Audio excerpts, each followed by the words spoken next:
친구들, 동화 잘 들었나요? 여준의 아파트에 많은 일들이 있었네요. 어떤 일들이 있었는지 동화책 내용을 다시 생각해 볼까요? 11층 유튜버 삼촌 기억나나요? 머리카락이 동그랗게 빠졌다고 하는데 무엇 때문이었나요? 위층 화장실에서 노래하는 소리 때문에 스트레스를 받아서요. 그래요.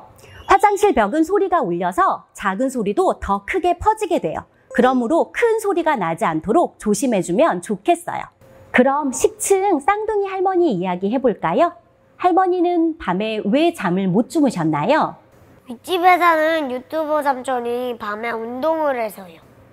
맞아요. 한밤중에 운동기구를 사용하면 벽과 바닥을 통해 울림이 전달돼서 머리가 아플 수 있어요. 우리 친구가 할머니 집 위층에 산다면 어떻게 행동하면 좋을까요? 운동은 밖에서 하고 집에서 운동을 할 때는 자는 시간을 피해서 해요. 정말 좋은 생각이네요. 여준의 엄마 이야기 해볼까요? 입맛이 없고 머리가 아파서 힘들어 하셨는데 이유가 무엇이었나요?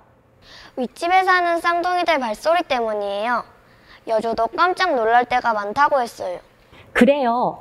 집에서 움직이는 것은 잘못이 아니지만 내 발소리가 크게 그리고 자주 들리게 된다면 이웃에게는 힘든 일이 될 수 있어요.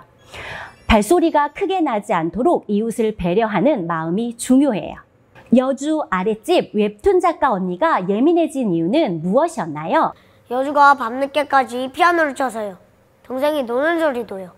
맞아요. 피아노 소리처럼 듣기 좋은 소리도 언제 들리냐에 따라서 소음이 될 수 있어요. 밤늦게 들리는 피아노 소리나 음악 소리는 소음이 될 수 있다는 것을 기억해줘요. 또 시끄러운 소리가 나는 놀이는 밤늦게 하지 않기로 해요. 이제 새로 이사온 9층 부부 이야기를 해볼까요? 인테리어 공사 때문에 많은 소음을 만들었던 9층 부부는 어떻게 이웃들과 사이좋게 지낼 수 있게 되었나요? 불편해하는 이웃들에게 죄송하다고 인사를 했어요. 맞아요. 어쩔 수 없이 생기는 소음이지만 이웃을 배려하는 마음이 잘 전달된다면 이웃들과 사이좋게 지낼 수 있어요.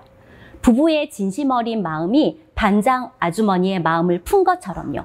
우리 친구들 이야기 정말 잘해줬어요. 그럼 마지막으로 여준의 아파트 사건의 범인이 누구였는지 말해볼까요? 층간소음이요.